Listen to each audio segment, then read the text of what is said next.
যান দুর্ঘটনায় মর্মান্তিক মৃত্যু হল এক অটো চালকের। নিহত অটো চালকের নাম অনিল দেবনাথ, বাড়ি বিশালগড় মধ্য ব্রজপুর এলাকায়। শনিবার রাতে বিশালগড় মহকুমা শাসকের অফিসের সামনে দুর্ঘটনাগ্রস্ত হন অটো চালক অনিল দেবনাথ।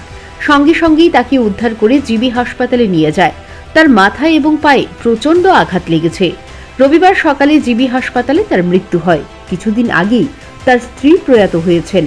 অটো চালকের মৃত্যুর খবর পেয়ে বিশাল ভারতীয় মজদুর সংঘের নেতারা জিবি হাসপাতালে ছুটে আসেন এবং নিহত অনিল দেবনাথকে শেষ শ্রদ্ধা নিবেদন করেন। অটো চালকের মর্মান্তিক মৃত্যুর খবরে শোকাহত ভারতীয় মজদুর সংঘের কর্মীরা। আমাদের একজন ভারতীয় মজদুর সংঘের ত্রিপুরা প্রশাসনের সঙ্গে বিশাল শাখার একজন শ্রমিক কালকে দুর্ঘটনায় নিহত হয়েছে। তাকে শেষ শ্রদ্ধা জানানোর জন্য আমরা যিনি মারা গেছে ওনার নাম কি? ওনার নাম অনিল দেবনাথ, বাড়ি ব্রজপুর, ঢাকার বাড়ি। আপনার অটো রোস্টকা শ্রমিক থেকে মানে শেষ শ্রদ্ধা জানাইছে। শেষ বিজয়টা আমরা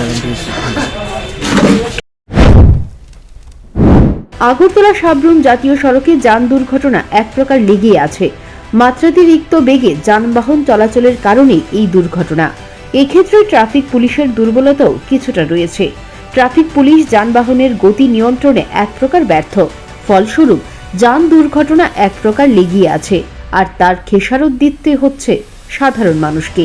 bureau report, news prime Tripura.